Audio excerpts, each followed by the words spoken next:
Sião será arada com o campo, Jerusalém se tornará lugar de ruínas, e a montanha do templo, cerro de brenhas.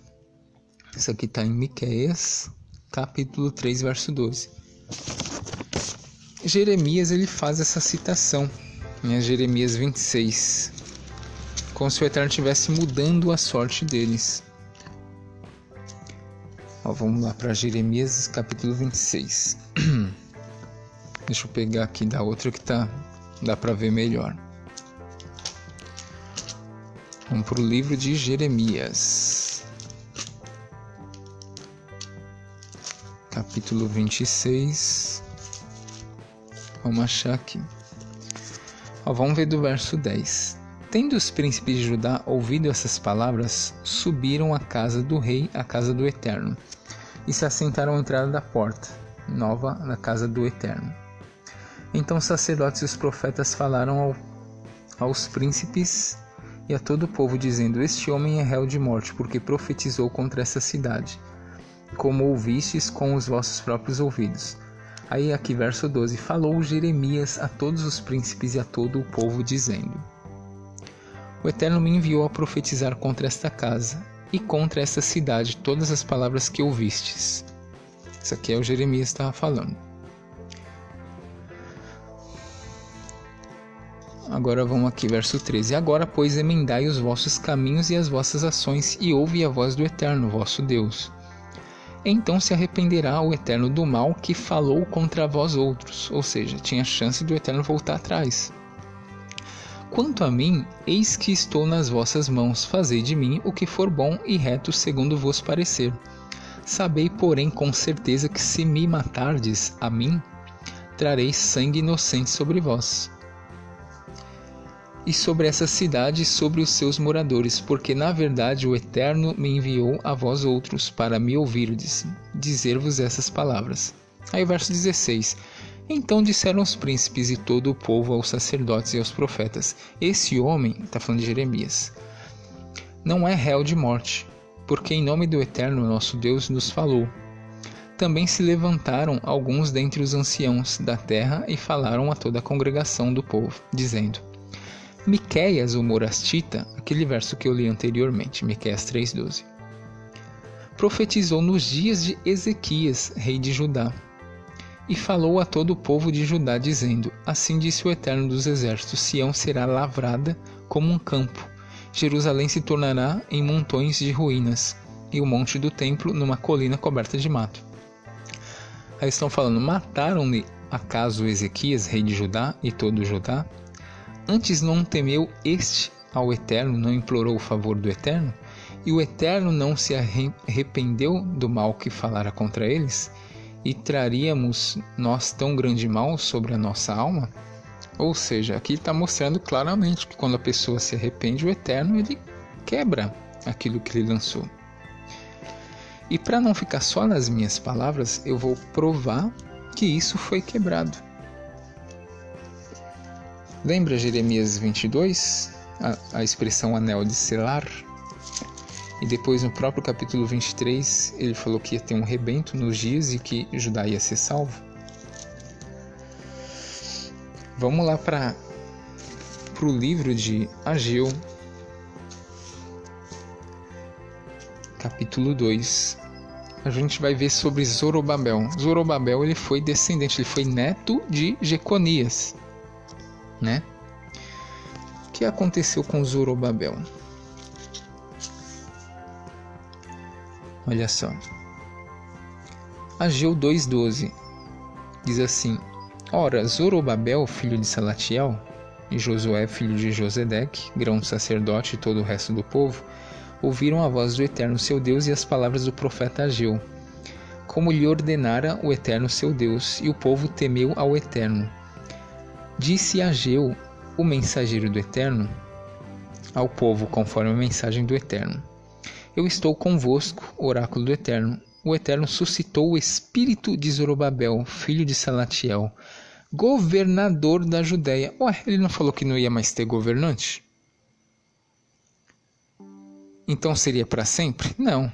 O próprio texto diz que era nos dias de Jeconias. E os filhos de Jeconias, realmente nenhum dos 7 eles voltaram a governar Judá, até porque eles estavam em cativeiro. E na volta, ele não é filho de Jeconias. Ele é da semente, sim, de Jeconias. Porém, o próprio Deus está falando aqui. Zorobabel governando Judá. E o espírito do resto do povo. Eles vieram e se entregaram ao trabalho do templo do Eterno dos Exércitos, seu Deus. Era o 24º dia do mês. Olha aqui também, Ageu 2, verso 20, o que diz aqui? Uma promessa a Zorobabel. A palavra do Eterno foi dirigida a segunda vez a Ageu, no 24º dia do mês, nos seguintes termos: fala assim a Zorobabel, governador de Judá. Olha só, governador de Judá. Aqui o Eterno que está falando. Então não tem lógica falar que Jeconias foi amaldiçoado, ninguém de sua semente governaria Judá. A Zorobabel aqui, o próprio Eterno falando, governador de Judá. Eu abalarei o céu e a terra, derrubarei o trono dos reinos e destruirei o poder dos reinos das nações, derrubarei os carros e aqueles que os montam. Os cavalos e seus cavaleiros cairão, cada qual pela espada de seu irmão. Naquele dia, oráculo do Eterno dos Exércitos, eu tomarei Zorobabel, filho de Salatiel, meu servo, oráculo do Eterno, e farei de ti como um sinete, ou como um anel de selar, porque foi a ti que eu escolhi, oráculo do Eterno dos Exércitos. Você percebeu que ele usou a mesma expressão, anel de selar, a mesma expressão que ele usou ali para Jeconias, ainda que Jeconias fosse um anel de selar, aqui ele está revertendo. Farei de ti um anel de selar, porque é a ti que eu escolhi. Ou seja, está claramente na escritura isso daqui sendo quebrado, gente. Vamos olhar mais textos?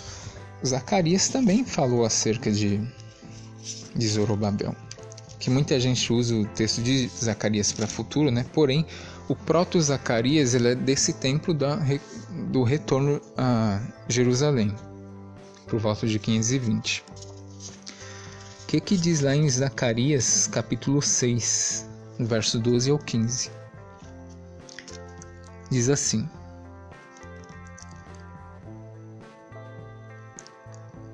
E lhe dirás assim, disse o Eterno dos Exércitos: eis um homem cujo nome é Rebento. De onde ele está, alguma coisa germinará, certo? E ele reconstruirá o templo do Eterno, ele reconstruirá o santuário do Eterno, ele carregará insígnias reais. Olha, ele vai carregar insígnias reais. Sentará em seu trono e dominará. Haverá um sacerdote à sua direita, ou seja, do lado dele. Entre os dois haverá perfeita paz, e a coroa será para Eudai, Tobias e Daías, e para o filho de Sofonias em memorial de graça no santuário do Eterno. Os que estão longe virão para reconstruir o santuário do Eterno, e reconhecereis que o Eterno dos Exércitos me enviou a vós. Isso acontecerá se ouvirdes a voz do Eterno vosso Deus.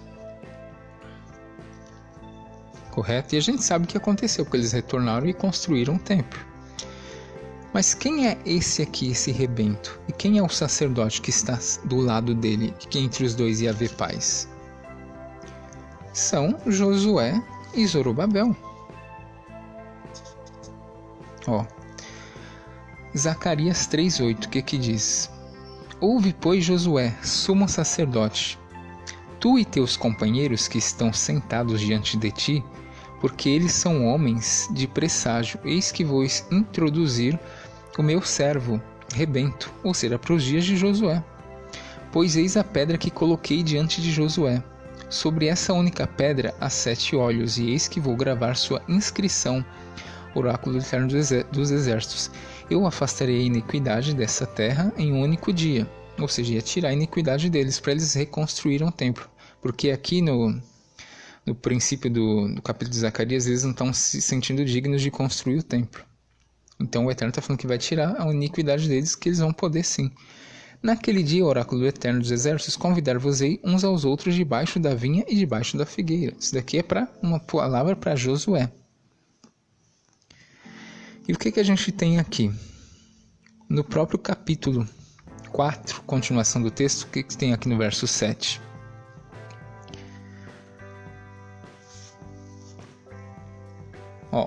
Vamos lá. E o anjo, no verso 5, e o anjo que falava comigo respondeu-me: Não sabes o que significam essas coisas? Eu disse: Não, meu senhor. Ele respondeu-me: Esses 7 são os olhos do Eterno que percorrem toda a terra. E eu lhe perguntei: Que são essas 2 oliveiras à direita do lampadário e à sua esquerda? Eu lhe perguntei de novo: Que significam os 2 ramos de oliveira que entre os 2 bicos de ouro deitam ouro? Ele me disse: Não sabes o que significam essas coisas? E eu disse: Não, meu senhor. Ele disse: Esses são os 2 Messias, ou seja, os 2 ungidos, que estão de pé diante do Senhor de toda a terra. Continuando, esta é a palavra do Eterno a Zorobabel. O que ele está falando a Zorobabel? Não pelo poder, não pela força, mas sim por meu espírito, disse o Eterno dos Exércitos. Quem és tu, grande montanha? Diante de Zorobabel? És uma planície. Ele, Zorobabel, tirará a pedra de remate aos gritos. Graça, graça a ela. E a palavra do Eterno me foi dirigida nesses termos: As mãos de Zorobabel lançarão fundamentos deste templo, e suas mãos o terminarão. E vós reconhecereis que o Eterno dos Exércitos me enviou a vós. Pois quem desprezou o dia de pequenos acontecimentos? Que eles se alegrem vendo a pedra de chumbo na mão de Zorobabel. É o mesmo rebento aqui do capítulo 6. Que ele ia reconstruir o templo. Então aqui é o próprio Zorobabel. Como é que na maldição, se o próprio Deus falou que Zorobabel é o governador de Judá? Então, e Zorobabel, ele edificou o altar, constituiu levitas, edificou o templo, santificou porções, né? A gente tem um estudo sobre Zorobabel. Ele é o príncipe de Judá, você vê isso também em Ageu 1:1, Ageu 2:2, né? Então não tem essa de maldição eterna, gente. A própria escritura fala.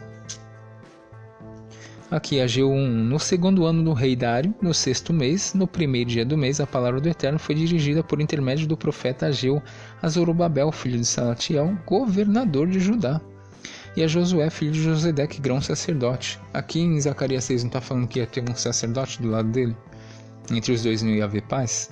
São os próprios, né? Então, assim, está aprovado na própria escritura que essa coisa de maldição eterna para Jeconias, isso aí foi nos dias de Jeconias e realmente se cumpriu.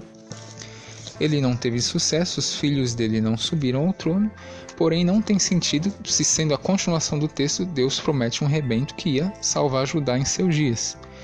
Isso se cumpre em Zorobabel porque ele é rebento e descendente de Davi e neto de Jeconias. E o próprio Jeconias, no final dos seus dias, ele teve uma vida boa na Babilônia. Por quê? Porque provavelmente ele se arrependeu. Morreu sim na Babilônia, isso foi cumprido. Seus filhos eles não reinaram, até porque ficaram cativos. Os filhos dele não governaram. Quem foi o governador? Foi o neto dele, em Judá. Tá bom? Então essa aqui é a minha opinião sobre a maldição de Jeconias.